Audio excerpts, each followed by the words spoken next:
I have a book in me. This is my friend, my brother. Thank you, Kelly and Oliver. I'm a multi-award winning best-selling author. If you want to start a new business, I suggest you write the book on it. God woke me up at 2:30 in the morning and I wrote a book. Some of you got books already. Some of you got novels already. The lead generator is the book. You write a book, you leave a legacy to your children. And I hope you guys listen to these guys so they know what they're talking about. What's up, everybody? I'm the publisher, Mr. Kelly Cole. I'm the writing coach, Dr. Oliver T. Reid, the relationship architect. Welcome to Books-N-Brothas podcast this evening, or whenever you're watching. We're recording this evening, but you may be listening in the morning on your way to work. You still ain't shared it with nobody, so we salty. Definitely salty, like salt and vinegar. Salt and vinegar, but good stuff, bro. So how you been, man? How's everything? Been grinding. It's been a definitely a busy week. Was it Wednesday? Yeah, man, it's Wednesday, which is crazy. Yeah, been a crazy week. Like you said, it's been a busy week already. Prayers out, man, to all of these parents that have young kids that are going to be homeschooling, man. The school season starts tomorrow in our area, but shout out to the parents, man. They got these young kids and whose whole life is getting changed upside down with the kids being homeschooled now. Much prayer, much success to you guys, man. I thank God that my two oldest, Aaron's 21, and then my daughter, she's in college, so she's good. And then my baby girl, she's 14, about to be 15, and so I don't really have to babysit her much. She basically, does her work on her own and takes care of her business. So, but prayers out to the parents that got young kids. I do not envy y'all one bit. I'm telling you, man, the good thing is my kids, my son graduated, and so I got one more who's actually in high school. Mm-hmm. And she was complaining about Zoom. They already started because they're in Charlotte. Okay. They already started their school, and she's complaining about the internet issues, Zoom, all the different things that's going on. So it's crazy. Yeah, man, my internet was down all day today. I was worried if we was gonna be able to do it today. It was down to about 5:30. So, and I called the my internet provider, and they said somebody cut the line by accident. They were digging, and I was like, by somebody, do you mean the city? And they were like, we don't know who did it. And I'm like, only person digging is the city, and that's y'all. Y'all don't want to give out credit.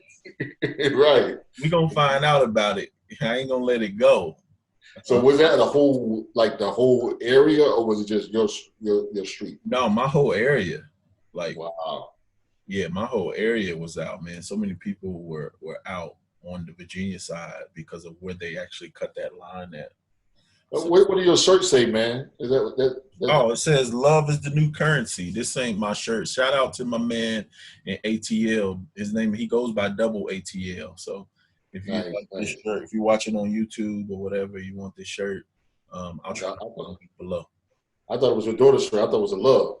Nah, man, love shirt. I gotta wear her shirt on here one day. The world needs more love. Check it out at alovecode.com. But yeah, man. So yeah, let's jump into it. Tonight we have some trouble coming up with a topic, but we're just gonna talk about how to create a how-to book. Just share some different ideas. My bro brought back to my memory of some of the stuff that I did as far as creating books and stuff as a marketer. Like, a lot of people don't realize that about me. Like, I write as a marketer. There's a book that I'm working on now. It's not a marketing book. It's a book that's kind of like my journey from being a Walmart associate to becoming a millionaire. And that's the book I'm working on now. It's more of a story type book, but I'm mainly write as a marketer.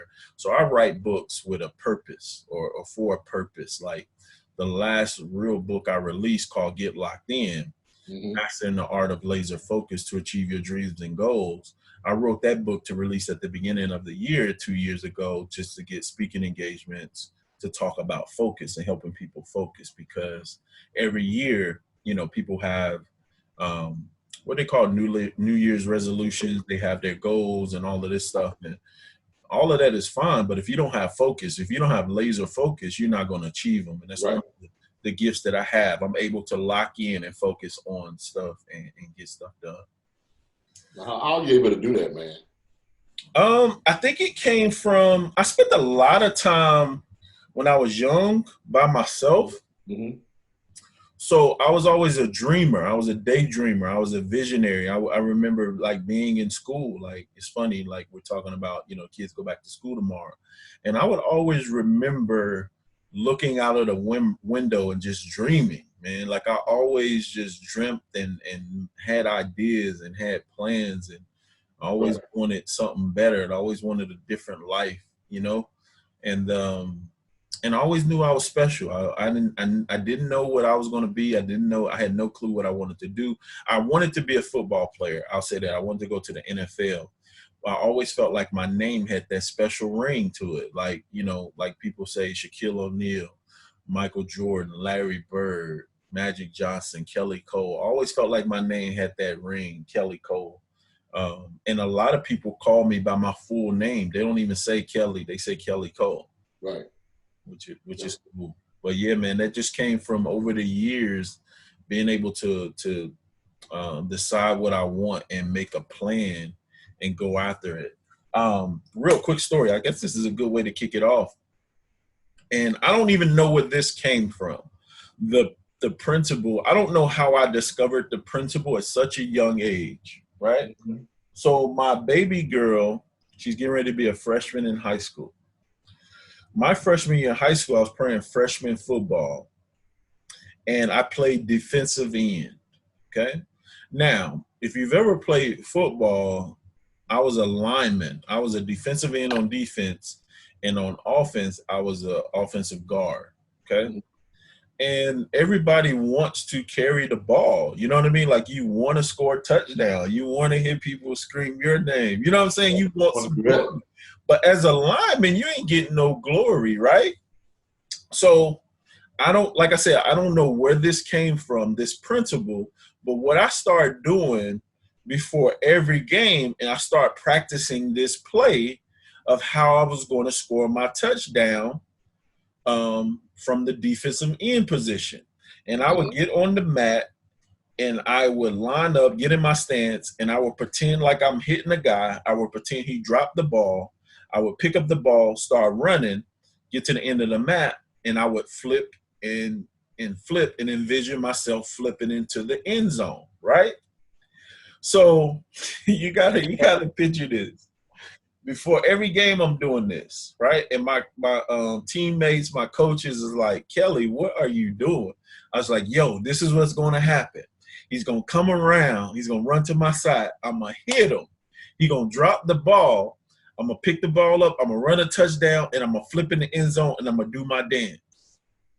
So it was a long 10-game season. Right. As a matter of fact, we lost the first 3 games. So much so that everybody wanted to quit. And our coach, we had a meeting. He said, listen, if we win the rest of our regular season games, we don't lose a game. He said, we can win, go to the freshman league championship. And we're like, all right, let's go. Let's do it. Bro, we literally won all of the games, ended up in the championship, bro. Now, I'm practicing this thing, and I'm like, man, when it's going to happen? But I'm practicing it before every game. Bro, the championship game, this is no lie. This is no lie. God is my witness. I wish I can find the tape. The guy, it happened just like I practiced it before every game. The guy ran to my side. I hit him hard. He drops the ball. I run a 70-yard touchdown, flip in the end zone, and start doing my dance. Exactly how I envisioned it. Wow. I don't know where that principle came from because nobody taught me that. It was just something that was developed in me. The cool thing about that is after I'm running and I'm looking on the sideline, guess what's happening on the sideline? My teammates and my coaches, they are crying because they literally seen manifestation of everything that I practiced for the whole season leading up to that championship game, man. So I got my touchdown and we won the championship, bro.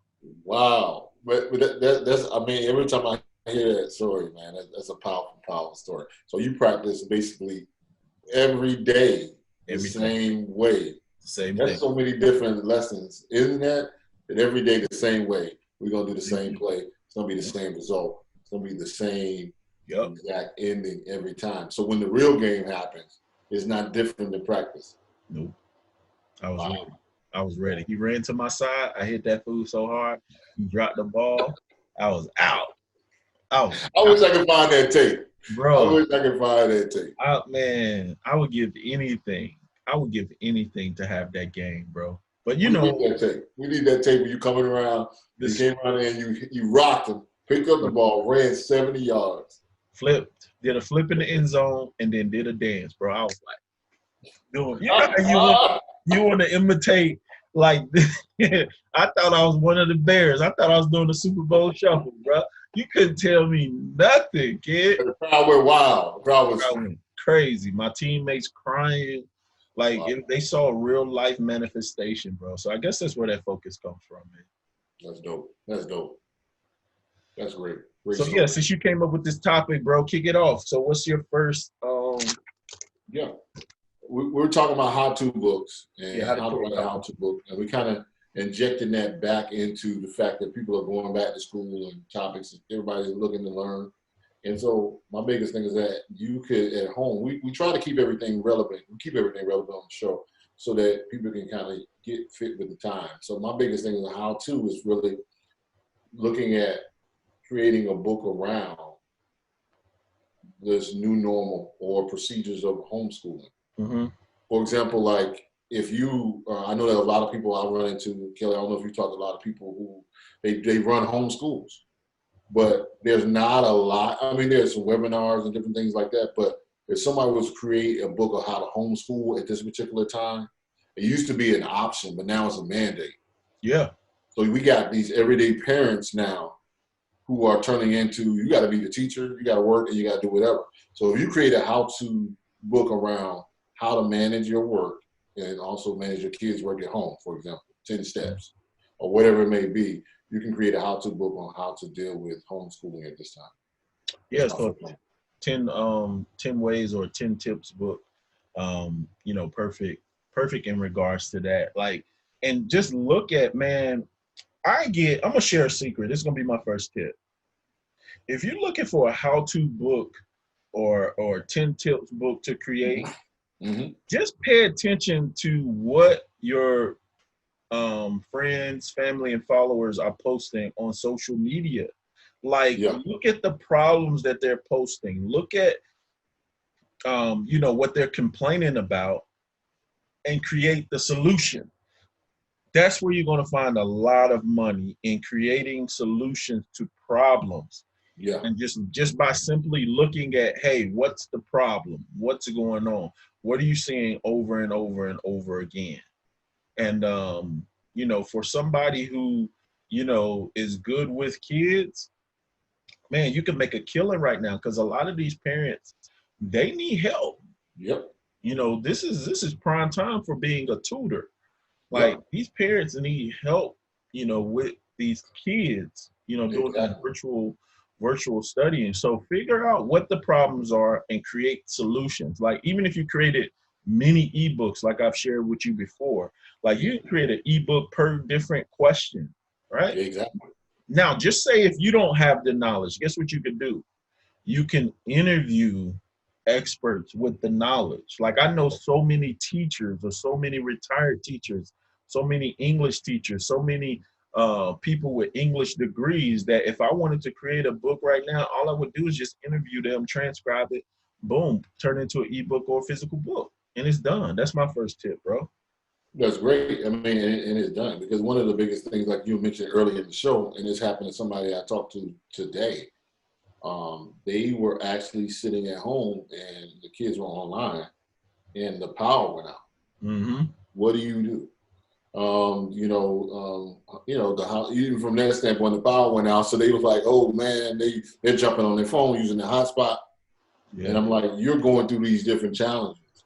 And I'm sure it's across the country where internet issues or so many people on the internet, your house is built in one way, but now it's being used in a totally different way instead of leisure. So you can do a whole how-to book to happen to be built around what you do in those cases like that. My second point would be the how-to of what's going on. Again, what's happening in the news. What's the best practices? For example, what should people be learning? Like I know, like for example, not just school-age kids. You also have college kids. Yeah. You got, one of my daughters can't graduate. Well, she's graduating in November. Should have graduated in May. So you could be a how to stay busy and motivated for example, a college student who's trying to find a job. Yeah. And that sparked me today because she had a second interview, and I'm thinking, what about all these college kids who just got out of college that graduated by default, didn't finish their year, but then they got to go find a job? What's some things that you can motivate them to? How can they search the net? How can they be prepared? Yeah. Because it used to be all of this going in, for example, going in person. Now you have to prepare for a Skype interview. How to prepare for a Zoom interview. Right. How to stay connected. You again, follow those same 10 steps, 5 steps, 7 steps. I don't care you like the odd numbers, whatever steps it is. Yeah. You'll do whatever. Like that. All right, I'm going to piggyback off that. That's going to be my next one. So think about someone who's a great communicator. So how to connect via Zoom, how to connect in a virtual interview, how to connect. Like, it's so many ways to get money out here. Like, there's no excuses in 2020. I don't care about the pandemic. Some people are in a pandemic. Some people are in a recession. I'm in a succession. Like, I'm having success. Like, I'm crushing it by the grace of God. I'm not going to sit here and act like it's me, but it's by the grace of God, and I'm thankful. But I'm telling you, I'm not participating in a secession. I mean, in a recession at all. I'm in a succession. Like, I'm having success. Money being made around here. Big things pop. Big things pop. I shared a meme that somebody posted. Like, it's getting real successful around here, and I don't say that like boastfully. It's like, I just made a decision when this pandemic happened that I wasn't going to participate. So I'm not watching. I don't watch the news. I'm very careful about. I haven't watched the news in over 15 years. I'm very careful about what I put in me. Certain people, if I see them following and posting too much foolishness, I unfollow them so they're not on my feed. I try to keep my feed positive. I try to keep my feed full of good things and good stuff. Now I unfollow family and friends. I don't care. Like, I pay attention. I decide what goes in me. But going back to that, if you are a communicator, if you are, a comedian, if you are some type of entertainer, actor, whatever, you can create a book on how to connect via Zoom, right? Now, if you're an entertainer, like you're a singer, rapper, you can create something on how to do virtual concerts. Right. Like, the how-to industry, just look for problems to solve. All right, here's another way. I'm gonna say that one. You go ahead. I gave you another, but I just figured out my next point. But go ahead. You mentioned something that I had to do. With working with a social media team. One of the things I realized too is there's so much levels of success, but then there's also when you make up in your mind, going back to what you said, laser focus. Yeah. Being laser focused is such a powerful thing because at the end of the day, like even if I try, I don't really have time to watch it. Right. Right. When you start being productive, when you start saying, "Hey, I got goals, I got ambitions, I got dreams," you're not sitting around saying, "Okay, it's 7:00, let me watch the 7:00 news." Right. What's happening over here? And you really can get to a point where you're so locked in and so focused. And so my third point tonight is write a how to stay focused book. Just from what you just said, leading into that whole story, how to stay focused. Right now, everybody's everywhere. Everybody's like trying to gain their focus or trying to figure out what to focus on. What if you say how to focus on your goals, your dreams, your vision, and you list the steps out of just how to stay focused? Where that was just so cliche, but right now, there's so much noise. I was talking again to somebody today. Bro, it's so much noise that if you get up every time there's noise and go look out your door and try to figure out where that noise is coming from, you ain't gonna have no peace. And that's what I look at right now. There's so much noise. Follow me here, do this. And even in my arena, man, as a coach, there's so many coaches telling you so much things to do. Yeah. That it's like if you just got to sometimes simplify those steps and put material out because there's just so many people talking right now. So if you did a how to stay focused and to tap into what you believe in, it's something that I realized too. You can be in a crowd of 1,000 people. When somebody calls your name, you're going to turn around. Yep. But everybody else who hears that name ain't going to respond because they don't. Kelly to somebody, that's not their name. They're not going to turn around. But if I call Kelly Cole, you're going to turn around. If I call Oliver Reid, I'm going to be like, who called me? And then sometimes I think I hear people calling me. Right. They don't even be calling. And so then I'm like, oh, man, trying to figure out who's calling me. Nobody call, I wasted time. But what I'm saying is that when you know what you're doing and when you hear a settling and a focus, you're not listening to everybody around you. That's my whole point. Bro, it's so crazy you talk about calling people names. I was in a car dealership the other day, right? Looking at cars. I'm not getting ready to buy one yet. I'm going to buy a piece of property that's going to pay for my car. Gotcha.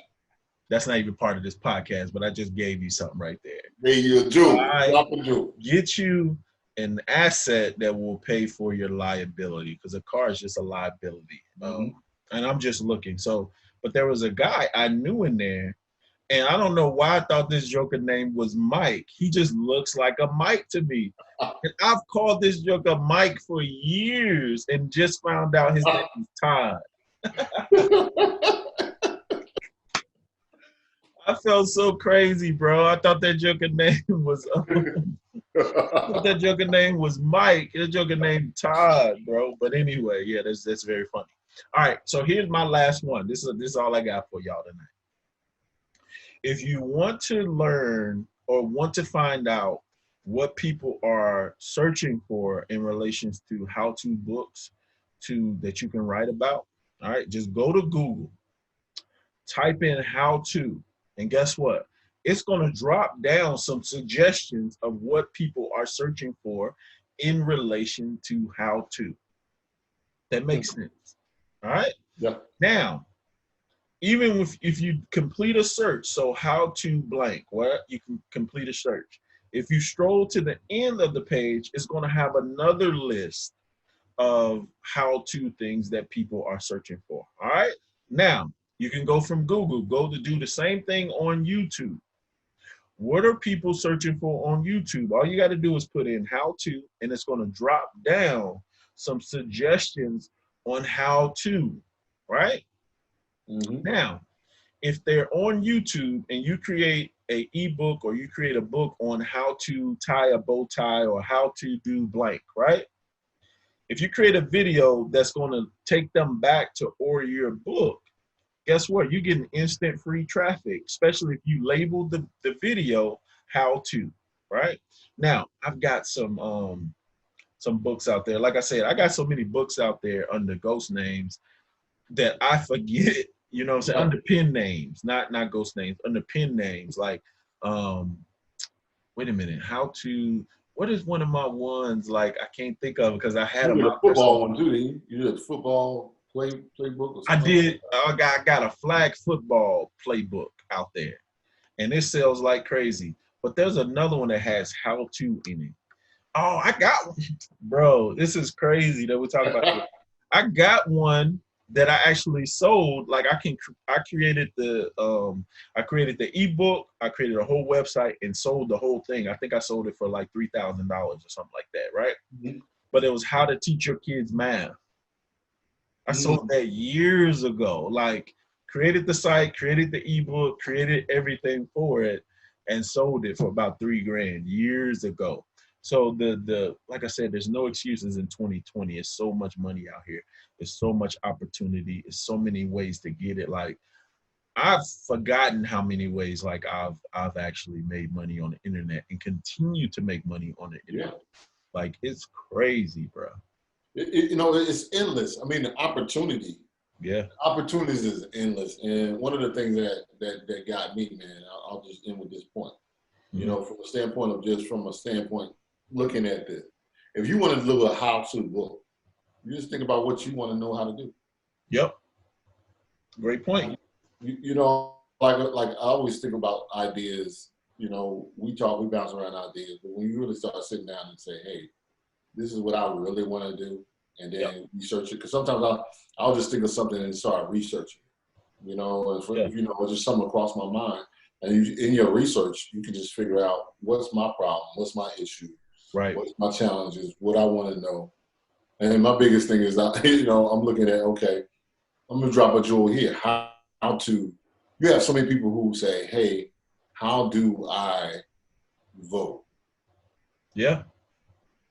In this particular thing, how do I pick a candidate? How do I look at whatever? It's a hot topic time. I think the pandemic has kind of overshadowed it, but normally during the news time, all you would be hearing is election, what's going on, I get out to vote. Right. You can do how to get out the vote or how to spark movement, or whatever it is. I'm just seeing what people, like you said, what they're searching for, man. And I love what you said earlier, man, that you have to choose to participate. Whatever you do, we've been dropping knowledge on this podcast. I think it's 30 plus. I don't know how many episodes. Yeah, I think this is 33, I think. 33 podcasts. You can go back to them. And I'm telling you, there has been so much knowledge in each one that if you took one. And so I want to go back. I want to just kind of go back and do some research of my own. How many keys or tips in the 33 podcasts that we've actually put out here? So we've given out $1 million worth of game on here. This is 34, actually, we're recording. 34, but we've given out over $1 million worth of game on here, and guaranteed. And the reason I give so freely the ideas and stuff is I have too many of my own, so I don't even worry about, you know, giving somebody stuff. Like, I got a list of stuff that I have to execute, so I freely give. Like, be my guest. Like, take it, do it. Like, I don't have enough, you know, capacity to do the stuff that, you know, that I'm working on. So I don't mind giving out the ideas, but make sure you guys send us your questions. Like, what would you like to know more about?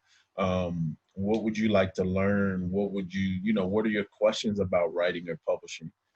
That'll give us some ideas and some topics to do, you know, for the podcast. And we plan to have more guests on, more authors. That'll break it more interesting as well. But in the meantime, send us your questions if you're listening to the podcast or whatever. But yeah, bro, so you got anything else you want to share with the people? Bro, I'm good. I'm feeling good. I'm feeling like we left them with some things to think about, left them with some things to spark their interest. Good. Cool. All right. Remember, make sure you follow us on Apple Podcasts, subscribe to us on YouTube. Make sure you follow us on Spotify, Google Podcasts, all that good stuff. We are available for bookings as well, for one-on-one coaching, to speak at your virtual events, at your live events. Shoot us an email, books-n-brothas@gmail.com. And make sure, like, if you want your book published, all of that, we can do it all for you, any part of the process. Send us your questions, follow us on Instagram, and share this podcast, please. Like, share this with as many people as you can so we can grow this thing and we can begin to help more people, which that's all it's about. It's about helping people. That's why we created this podcast, to help people. All right, bro. Any final words before I give them the quote? No, I'm good tonight, bro. I bet. All right. With that being said, you don't have to get it right. Just got to get it going. All right, bro. Love you, man. I'll talk to you next week. I have a book in me. This is my friend, my brother. Thank you, Kelly and Oliver. I'm a multi-award winning best-selling author. If you want to start a new business, I suggest you write the book on it. God woke me up at 2:30 in the morning and I wrote a book. Some of you got books already. Some of you got novels already. The lead generator is the book. You write a book, you leave a legacy to your children. And I hope you guys listen to these guys so they know what they're talking about.